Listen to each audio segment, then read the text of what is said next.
পরিস্থিতিটা কেন হচ্ছে এটা আমরা সবাই জানি। আমাদের সিমি 4 এবং 5 দুইটা সাবমেরিন, যেটা সরকারি সাবমেরিন ক্যাবেল, তার পাশাপাশি আইটিসির মাধ্যমে আমরা কিছু ব্যান্ডউইথ আমরা ইন্ডিয়া থেকে আমরা পাই। আমাদের 4 এবং 5-এর 5-ই হলো সবাই 1700 জিবিপিএস প্লাস ব্যান্ডউইথ আমাদের এই সিমি 5-এ আমরা ইউজ করছি। এই 1700 জিবিপিএস ব্যান্ডউইথ পুরোটাই এখন ডাউন আছে, পুরোটাই এখন, যেহেতু আমাদের মালয়েশিয়া টু সিঙ্গাপুর যে কমিউনিকেশন কানেকশন, সেই কানেকশন ইন্টারাপ্ট হওয়াতে আমাদের সিমি 5 ফুললি ডাউন থাকাতে আমরা 1700 জিবিপিএস ব্যান্ডউইথ বাংলাদেশে আমরা পাচ্ছি না। আমাদের 5200 জিবিপিএস ব্যান্ডউইথের মধ্যে যদি 1700 জিবিপিএস ব্যান্ডউইথ আমরা আমাদের গ্রাহকের কাছে পৌঁছাতে না পারি, তার মানে 30% ব্যান্ডউইথ আমরা কিন্তু আমরা যেহেতু সরবরাহ পাচ্ছি না, তার মানে আমাদের গ্রাহকরা সেই ব্যান্ডউইথটা পাচ্ছে না। 35% বা 30% ব্যান্ডউইথটা ইস্যু না, ব্যান্ডউইথ ইস্যু হলো লেটেন্সি। আমরা যখন অনলাইনে কাজ করি, আমাদের গ্রাহকরা যখন অনলাইনে কাজ করে, যারা আপনার বিভিন্ন সার্ভারে অনলাইনে থাকে, অনলাইনে বিভিন্ন সফটওয়্যারের অ্যাক্টিভিটিসগুলো করতে হয়, তখন তারা যখন ডাটা এন্ট্রি করে, তখন যেই লেটেন্সি হয়, যে ডিলেটা হয়, এই ডিলের কারণে সার্ভার থেকে বারবার তারা ডিসকন্টিনিউ হয়ে যাচ্ছে। যেহেতু বারবার ডিসকন্টিনিউ হয়ে যাচ্ছে, তার মানে যেই কাজটা আমার 1 ঘন্টায় করার কথা, সেই কাজটা আমি 3 ঘন্টায় 4 ঘন্টা আমরা করতে পারছি না। এতে কি হচ্ছে, আমরা যারা সফটওয়্যার কোম্পানিগুলো যেই কাজগুলো করছে, আমাদের গার্মেন্টস সেক্টরে যারা কাজ করছে, আমাদের শিক্ষার্থীরা যারা অনলাইনে ক্লাস করছে, তারা কিন্তু তাদের সঠিক সেবাটা পাচ্ছে না, এবং তারা আমাদের ফরেন কারেন্সি যেই কারেন্সিগুলো আসার কথা, সেখানে আমরা একটা ধাক্কা খাবো। আমি মনে করছি, আমি আশঙ্কা প্রকাশ করছি যে একটা তো হলো ফরেন কারেন্সিতে আমরা ধাক্কা খাচ্ছি, আমরা যারা অপারেটর, আমাদের একটা বড় একটা ক্ষতি হবে। কারণ আমাদের অনেক অপারেটরের সাথে, কাস্টমারের সাথে আমাদের এগ্রিমেন্ট থাকে, সার্ভিস কোয়ালিটির একটা এগ্রিমেন্ট থাকে, যে এত পার্সেন্ট ইন্টারাপশন হলে বা এত পার্সেন্ট ব্যান্ডউইথ কম পেলে তারা আমাদেরকে বড় ধরনের একটা ফাইন করে। অনেক কোম্পানি দেখা যাবে যে আমাদেরকে টাইমলি পেমেন্টটা করবে না, বা পেমেন্ট করলেও তারা তাদের ওই ফাইনের অংশটা তারা আমাদের কাছে কেটে রাখবে। এতে যেমন আমরা ক্ষতিগ্রস্ত হব, দেশও কিন্তু ক্ষতিগ্রস্ত হচ্ছে। কারণ দেশ বাইরে থেকে যে ফরেন কারেন্সিটা আমাদের ফ্রিল্যান্সাররা বা আমাদের সফটওয়্যার কোম্পানিগুলো বা আমাদের কল সেন্টারগুলো যারা আর্ন করতো, সেটা কিন্তু সেখানে একটা ধাক্কা আসবে। তার পাশাপাশি এই প্রথম সাবমেরিন কেবল কানেক্ট হওয়ার পরে আমরা একটা লম্বা সময় মনে হয় আমরা সাবমেরিন কেবলের পরিপূর্ণ সেবাটা থেকে আমরা বঞ্চিত হচ্ছি অলরেডি। আপনি দেখেন, আমরা আজকেও কথা বলেছি সাবমেরিন কেবল কোম্পানির সাথে, তারা কিন্তু কোনো সুখবর দিতে পারেনি। আমরা আশঙ্কা করছি এটা 1-1.5 মাস হয়তো লেগে যেতে পারে এই সেবাটা আগের অবস্থায় ফিরে যেতে। কিন্তু 1-1.5 মাস কি আমার গ্রাহকরা বসে থাকবে? বা আমরা যারা বাইরের সাথে বিজনেস করি, তারা কি বসে থাকবে? তারা হয়তো আমার দেশের প্রতিষ্ঠানগুলো যদি সেবা দিতে না পারে, তারা অন্য দেশ খুঁজে নেবে। তার মানে সেখানে কিন্তু প্রতিযোগিতামূলক বাজারে আমরা বাজারও হারাতে থাকব।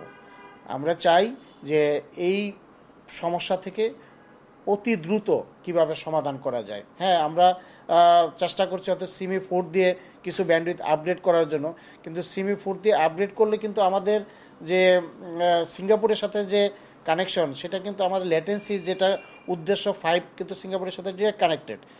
লেটেন্সি কমানো, সেই লেটেন্সি কিন্তু কমবে না।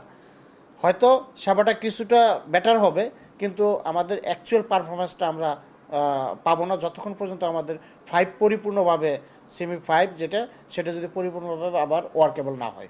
তার পাশাপাশি আমরা হয়তো আইটিসির মাধ্যমে ইন্ডিয়া থেকে হয়তো আমরা বেশ কিছু ব্যান্ডউইথ আমাদের আইইজি অপারেটরগুলো চেষ্টা করছে সেগুলো কানেকশন নিয়ে সেগুলো আপগ্রেড করার জন্য।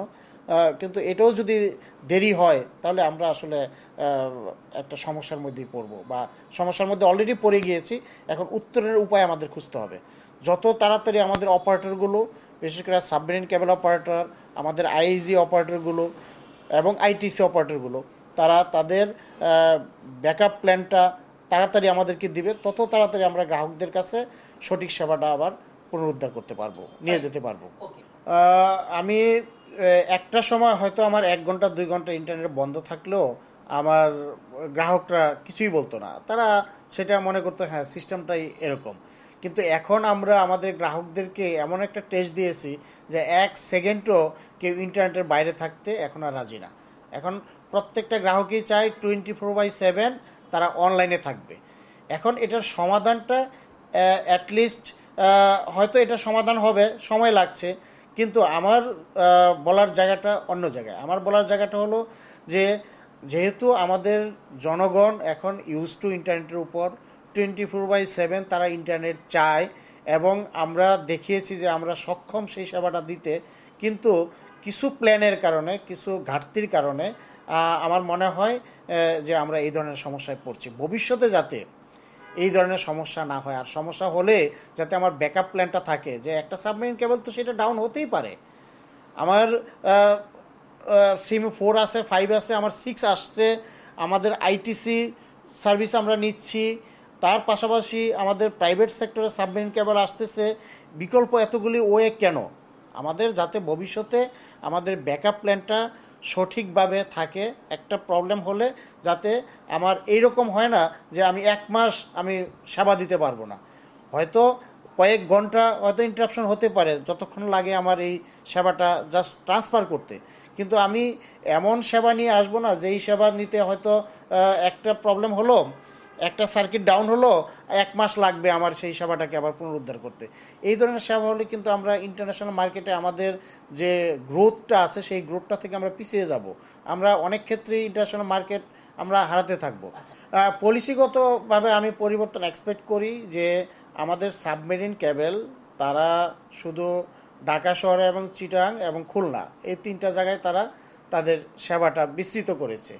হোয়াই নট যে সাবমেরিন কেবল আমাদের প্রত্যেকটা বিভাগে, তার পাশাপাশি মেজর জেলাগুলিতেও তাদের যাওয়া উচিত।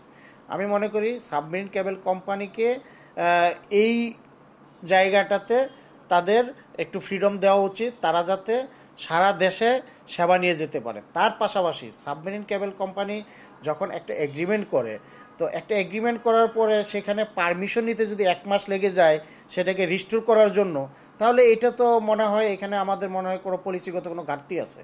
তা না হলে আমার একটা ইন্টারাপশন হলো, ইন্টারাপশন হওয়ার পরে আমার 1 মাস লাগবে, সেখানে হয়তো কাউন্টার পার্ট তাদের কাজ, আমাদের কাজ না, কিন্তু আমাদের তো সেই এগ্রিমেন্ট করার সময় আমাদেরকে দেখতে হবে কেন 1 মাস সময় লাগবে একটা অনুমোদন নিতেই। শুধু আমি রিস্টোর করবো তো তারপরে, কিন্তু অনুমোদনের জন্য আমরা শুনছি যে 1 মাস সময় লাগবে অনুমোদনটা পেতে।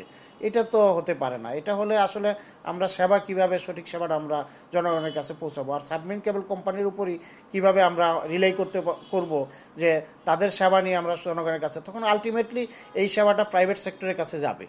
আমরাও এক্সপেক্ট করি প্রাইভেট সেক্টরের কাছে সেবা আসুক, তখন প্রতিযোগিতা হবে, তখন সবাই সেবাটা আরও ভালোভাবে দিতে পারবে। কিন্তু আমার কোশ্চেনটা হলো সরকারের এত টাকা ইনভেস্টমেন্ট, আমরা 2টো submarine cable running, 3rd submarine cable আসছে, কিন্তু তারপরেও কেন আমাদের এই ধরনের ইন্টারাপশন হবে, বা এই ধরনের ইন্টারাপশন হলে কেন এত সময় লাগবে সেটা রিস্টোর করতে, এই জায়গাটা আমি বোধ